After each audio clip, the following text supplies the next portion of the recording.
வணக்கம் எல்லாருக்கும். நான் இப்போ கேப்பக்கூழ் செய்ய போகிறேன்.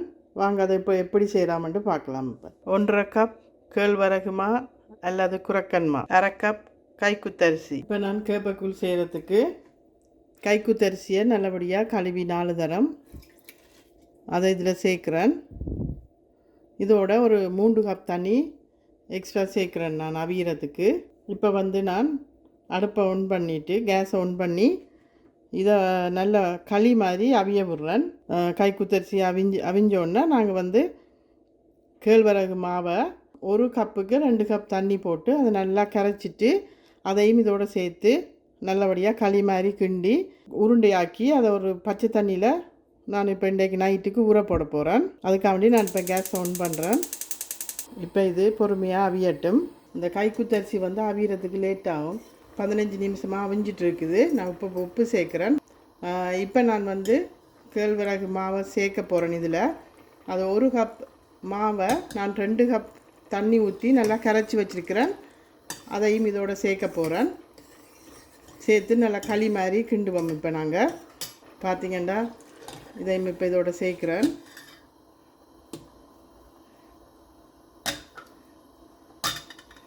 பாருங்கள், இப்போ சேர்த்துட்டு மெதுவாக சிம்மில் வச்சு அப்படியே கிண்டிகிட்டு இருக்கிறேன். நான் இப்போ டயபெட்டிஸ் இருக்கிற ஆட்களுக்கு ரொம்ப நல்லது. சுகரை குறைக்கும். அதோட உடம்புக்கு அவ்வளோ ஸ்ட்ரென்த்தாக இருக்கும். பழைய காலத்தில் எங்களோட மூதாதையர் இதெல்லாம் சாப்பிட்டு தான் நல்ல ஸ்ட்ராங்காக இருந்திருக்கீங்க. நாங்கள் இதெல்லாம் மறந்துட்டோம். இப்போ என்ன சொல்கிறது, கொரோனா வந்ததுக்கு பிறகு நாங்கள் இதை திருப்பி ஆரோக்கியமாக இருக்கணும்னு இப்போ நிறைய விஷயங்களை நாங்கள் திருப்பி எடுத்துகிட்டு வரோம்.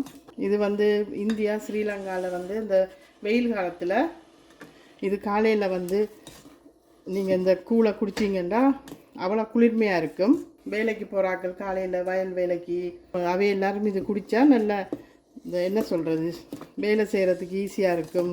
இந்த மாவு நல்லா அவியணும். அதுக்காண்டி திருப்பி எக்ஸ்ட்ரா சுடுதண்ணி சேர்த்து திருப்பியும் இதை நான் கிளறி விட்டுட்டு இருக்கிறேன். இப்போ இது ஓரளவு முடிகிற ஸ்டேஜுக்கு வந்துட்டு நான் இது இப்போ கேஸ் ஆஃப் பண்ணிவிட்டு இதை ஆற விட்டுட்டு இதை நல்லா உருண்டை பிடிச்சி தண்ணியில் பச்சை தண்ணியில் போட்டு வெளியில் வச்சிடுவேன். காலையில் இதோட தயிர் சேர்த்து சின்ன வெங்காயம் பச்சை மிளகாய் சேர்த்து இதை கூழ் மாதிரி குடிக்கிறது நாளைக்கு. அப்போ இப்போ நான் இதை ஆற வச்சுட்டு உருண்டாக்கி பச்சை தண்ணியில் போட போகிறேன். இப்போ நான் இதை 1 கப் தயிர், தேவையான அளவு சின்ன வெங்காயம் பச்சை மிளகாய், புடலங்காய், 1 டேபிள் ஸ்பூன் உளுந்து, 2 டேபிள் ஸ்பூன் துவரம்பருப்பு, 2 காஞ்ச மிளகாய், கொஞ்சமாக புளி, கருவேப்பிலை. இப்போ பார்த்திங்கன்னா நான் முதல் நாள் நைட் கேழ்வரகு களி செஞ்சு அதை தண்ணியில் ஊற போட்டு வச்சுருக்கிறேன். மண் சட்டியில் போட்டிங்கன்னா ரொம்ப நல்லது. பாருங்க, இப்படி உருண்டியாக வச்சுருக்கிறேன். இதை நீங்கள் ஒரு பவுலில் தயிர் வச்சுருக்கிறேன். பாருங்க, சின்ன வெங்காயம் பச்சை மிளகாய் வச்சுருக்கிறேன். இதை ஒரு பவுலில் தயிர் போட்டு நல்லா தண்ணி சேர்த்து அதை அந்த உருண்டையாக கரைச்சி அந்த பச்சை மிளகாய் வெங்காயத்தை போட்டு நல்லா கையால் பிசைஞ்சு கூழ் மாதிரி குடிப்பினேன். இதுக்கு சைட்டுக்கு நான் ஒரு துவையல் செய்கிறேன். புடலங்காயோட விதையில் ஒரு துவையல் செய்கிறேன். பாருங்கள், புடலங்காய் விதை எடுத்து வச்சுருக்கிறேன். அப்புறம் இஞ்சி, இது துவரம்பருப்பு, உளுத்தம்பருப்பு, புளி, காஞ்ச மிளகாய், கருவேப்பிலை போட்டு நல்லா வதக்கி இதை நான் ஒரு துவையல் மாதிரி செய்ய போகிறேன். இதோட மோர் மிளகாயும் பொரித்து சைடுக்கு வச்சு இந்த கூழை குடிக்கலாம் நாங்கள்.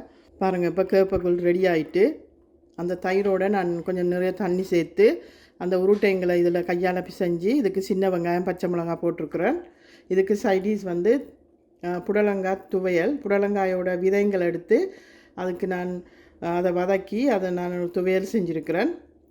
மோர் மிளகாய் இருக்குது. இதோட சேர்த்து தான் இதை சாப்பிடுவினோம் எல்லாரும். பாருங்கள், நாங்கள் வெளிநாட்டில் இருந்துமே நாங்கள் இப்படியான ஆரோக்கியமான உணவுகளை நாங்கள் பிள்ளைங்களுக்கு கொடுக்குறோம். அதை மாதிரி நீங்கள் எல்லாருமே இப்படி ஆரோக்கியமான உணவு பழக்க வழக்கங்களை பிள்ளைகளுக்கு சொல்லித்தரணும். இதை மாதிரி நீங்களும் செஞ்சு சாப்பிட்டு ஆரோக்கியமாக இருக்கணும்னு நினைக்கிறேன். அதனால தான் உங்களுக்கு இந்த ரெசிப்பியை நான் இப்போ உங்களுக்கு போடுறேன். இதை மாதிரி நீங்களும் செஞ்சு பாருங்க. மறக்காமல் இந்த சேனலை சப்ஸ்கிரைப் பண்ணுங்க. தேங்க்ஸ் ஃபார் வாட்சிங்.